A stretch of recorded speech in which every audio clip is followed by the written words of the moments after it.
Untuk memulai ibadah kita pada malam hari ini, kita bernyanyi dari halaman 370.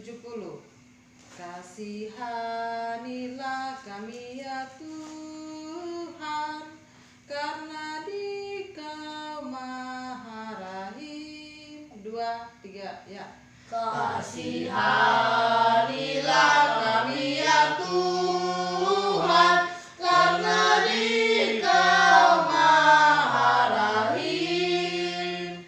Hapuskan dosa dan salah kami demi darah Putramu.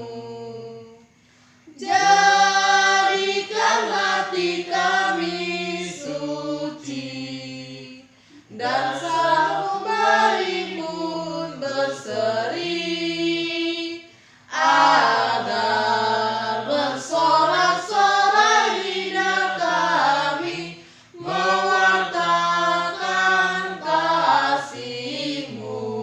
2. Kami bagaikan anak yang hilang, yang tinggalkan rumah Bapa. Padamu kami pulang kembali dengan tobat dan pasrah. Jadikan hati kami suci dan sanubari pun berseri, agar bersorak-sorai lidah kami mewartakan kasih-Mu.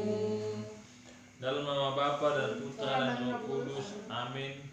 Allah Bapa yang Maha Baik, kembali kami mengucapkan terima kasih kepadamu atas berkat dan penyertaan-Mu hingga kami dapat berkumpul pada malam ini untuk mendengarkan sebahagian daripada firman-Mu, untuk merasakan sukacita yang Engkau berikan kepada kami. Hadirlah Tuhan di tengah-tengah kami, semoga kami dapat merasakan dan tetap berpatokan kepada perintah Tuhan. Dalam nama anak-Mu Yesus Kristus kami berdoa. Amin. Dalam nama Bapa dan Putra dan Roh Kudus. Amin. Mari kita dengarkan bacaan pertama.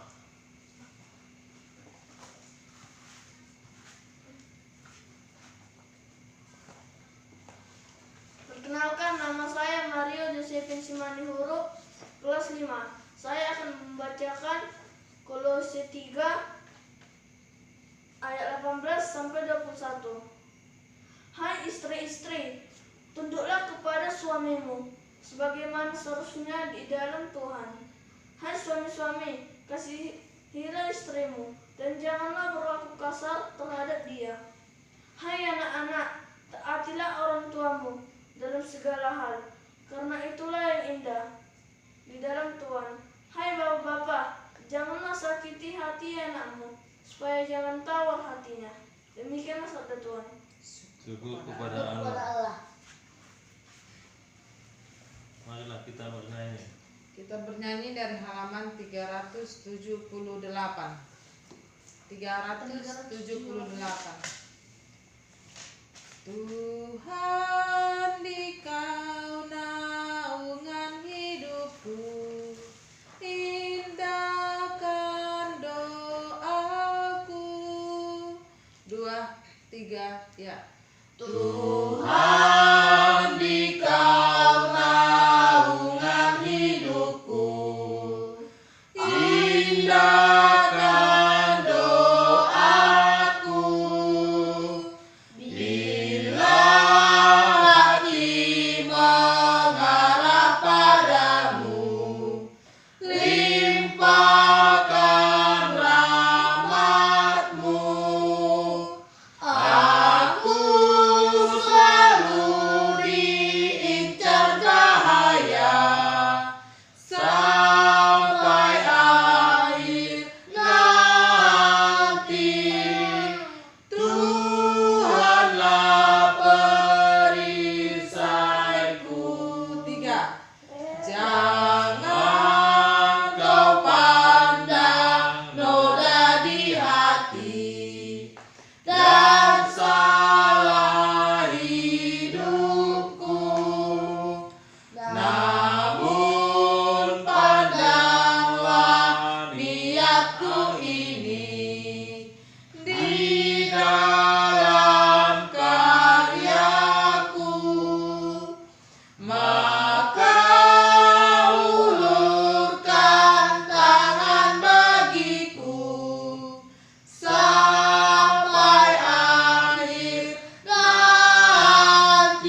membacakan Kolose 3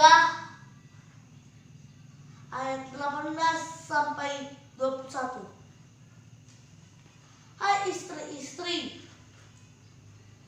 tunduklah kepada suamimu sebagai seharusnya di dalam Tuhan. Hai suami-suami, kasihilah istrimu dan janganlah berlaku kasar terhadap dia. Hai anak-anak, taatilah orang tuamu dalam segala hal, karena itulah yang indah di dalam Tuhan. Hai bapak-bapak, janganlah sakiti hati anakmu, supaya jangan tawar hatinya. Demikianlah sabda Tuhan.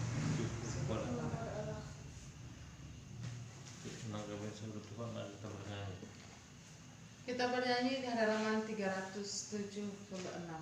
Rasa damai dalam hati. 1, 2, ya. Rasa damai dalam hati datang dari Tuhan, maka Tuhan ditemukan dalam ketenangan. Lihatlah saudaraku, dunia sekitarmu, hirup pikul suaranya, dendang riang lagunya, pesta olahraga, tidur-tidur jiwanya, makin ramai dan risau, puaskah hati kita? Rasa damai dalam hati datang dari Tuhan, maka Tuhan ditemukan dalam ketenangan. Bangkitlah saudaraku, pandang sekitarmu, gunung tinggi menjulang, sawah dan membentang, marga sapana indah, sinar surya yang cerah, itulah untuk kita. Sadarkah hati kita? Rasa damai dalam hati datang dari Tuhan, maka Tuhan ditemukan dalam ketenangan.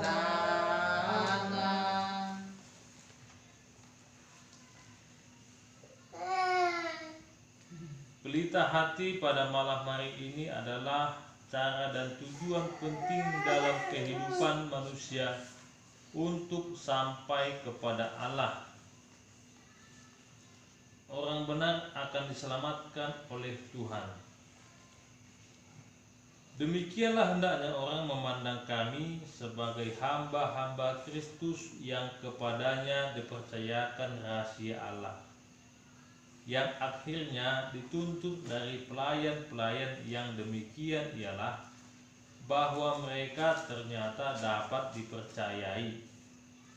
Bagiku sedikit sekali artinya, entahkah aku dihakimi oleh kamu atau oleh suatu pengadilan manusia. Malahan diriku sendiri pun tidak kuhakimi, sebab memang aku tidak sadar akan sesuatu, tetapi bukan karena itulah aku dibenarkan. Dia yang menghakimi aku ialah Tuhan. Karena itu janganlah menghakimi sebelum waktunya, yaitu sebelum Tuhan datang. Ia akan menerangi juga apa yang tersembunyi dalam kegelapan, dan ia akan memperlihatkan apa yang direncanakan di dalam hati. Maka tiap-tiap orang akan menerima pujian dari Allah. Orang Farisi itu berkata pula kepada Yesus, murid Yohanes sering berpuasa dan sembahyang. Demikian pula murid orang Farisi, tetapi murid-muridmu makan dan minum. Jawab Yesus kepada mereka, dapatkah sahabat mempelai laki-laki disuruh berpuasa, sedang mempelai itu bersama mereka? Tetapi akan datang waktunya apabila mempelai itu diambil dari mereka. Pada waktu itulah mereka akan berpuasa. Ia mengatakan juga suatu perumpamaan kepada mereka. Tidak seorang pun menggoyangkan secarik kain, baju yang baru untuk menambalkan pada baju yang tua. Jika demikian, yang baru itu juga akan koyak, dan pada yang tua itu tidak akan cocok kain penambal yang dikoyakkan dari yang baru itu. Demikian juga tidak seorang pun mengisikan anggur yang baru ke dalam kantung kulit yang tua. Karena jika demikian, anggur yang baru itu akan mengoyakkan kantong itu, dan anggur itu akan terbuang, dan kantong itu pun hancur. Tetapi anggur yang baru harus disimpan dalam kantong yang baru juga. Dan tidak seorang pun yang telah minum anggur tua ingin minum anggur yang baru, sebab ia akan berkata, anggur tua itu baik. Udah dengar ya Mario Ferry tentang apa tadi yang dibacakan? Coba baca dulu, apa itu Mario? Yang kau baca judulnya apa? Hubungan Judul yang kau baca apa? anggota rumah tangga. Ya, hubungan antara anggota rumah tangga. Sebelum kita sampai ke sana, kita dulu dengarkan tentang ini. Puasa dalam setiap agama dan tradisi memiliki aturan dan tujuan sendiri. Sejatinya aturan dalam puasa mau menghantar orang sampai pada tujuannya. Misalnya puasa dalam Katolik bertujuan untuk semakin mendekatkan diri dengan Tuhan dan sesama. Tahu maksudnya kan? Kalau puasa itu kan apa puasa? Tidak makan, tidak minum, atau dikurangi makan sama jajan kan? Pasnya itu memang kalau kita lapar pasti kita dekati kawan, ya kan, minta balen kan pas ini, ya kan. Puasa mau menghantar orang sampai tujuannya. Misalnya puasa dalam Katolik, bertujuan mendekatkan diri dengan Tuhan dan sesama, ya kan, sesama bagi butuh, ya kan, udah lapar. Mengambil bagian dalam karya penyelamatan Kristus, menyatukan pengorbanan kita dengan pengorbanan Yesus di salib, juga untuk mati raga, bersedekah dan tobat. Namun aturan itu sering salah tafsir. Akibatnya kita lebih memprioritaskan cara ketimbang tujuan. Hakikatnya cara dan tujuan harus seiring, ya, Ferry. Cara itu harus seiring. Apa caranya? Bagaimana caranya? Bangun pagi, tidur siang, belajar. Supaya apa? Supaya dapat hasil yang bagus. Jangan hasilnya bagus, caranya yang bagus. Dalam Injil, orang Farisi bertanya mengapa murid Yesus tidak puasa seperti murid Yohanes. Secara garis besar Yesus tidak menyangkal pentingnya puasa. Yesus tegaskan bahwa puasa yang dijalankan seorang hendaknya punya efek positif dalam relasinya dengan Tuhan dan sesama. Puasa hendaknya membarui hidup yang lama menjadi baru. Hal ini dianalogikan dengan anggur yang baru tidak cocok diisi pada kantong kulit yang tua, atau kain yang baru tidak cocok ditambal pada kain yang tua, sebab yang baru akan ikut koyak. Maka mari kita mengubah cara pikir dan tindakan kita supaya puasa tidak menjalankan tepat cara dan tujuan.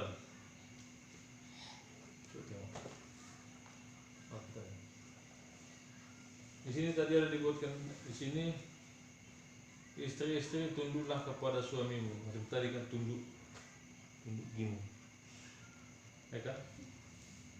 Tadi tunduk sama suami kan? Sebagaimana seharusnya di dalam Tuhan. Jadi tunduk dia. Hai suami, kasihilah istrimu dan janganlah terlalu kasar. Nah, tadi kan nggak boleh kasar, dia harus lembut. Hai anak-anak, taatilah orang tuamu dalam segala hal. Jadi kalau ada satu kegiatan, nggak perlu ikut-ikutan. Apa? Kerjaan PR, itu punya tugas, ya. Jangan lupa tugas anak-anak. Apa tugas anak-anak? Mario, piring dikerjakan. Ya, taatilah orang tuamu dalam segala hal.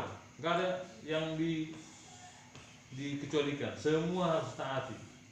Karena itulah yang indah di dalam Tuhan. Hai bapak-bapak, jangan sakiti hati anakmu supaya jangan tahu hatinya. Nah, bapaknya pun nggak pernah nyakiti anaknya. Dibilang naik kuda, ke kota, ya kan? Naik sepeda, bagus sepeda dibaca sih. Hah? Ya, mari kita berdoa. Terima kasih Tuhan Allah yang Maha Baik. Kami telah mendengarkan sebahagian daripada firman-Mu. Ajarilah kami untuk selalu saling mengasihi di dalam keluarga, saling mengisi, saling mematuhi semua aturan yang ada di rumah tangga. Anak-anak yang taat kepada orang tua, istri yang taat kepada suami, suami yang sayang kepada keluarganya. Demikian juga semua rencana-rencana kami yang telah kami sampaikan melalui doa. Semoga Tuhan mengabulkan sesuai dengan rencana Tuhan yang terbaik buat kami. Demikian doa kami Tuhan, dalam nama anak Yesus Kristus kami berdoa. Amin. Ya, bernyanyi sama kolektif.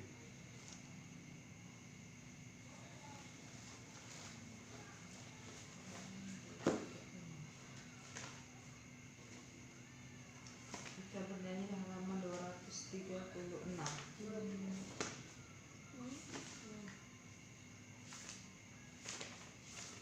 Kita bernyanyi di halaman 376. Kami hunjurkan, kami sembahkan, kami hunjurkan, kami sembahkan. 2, 3, ya. Kami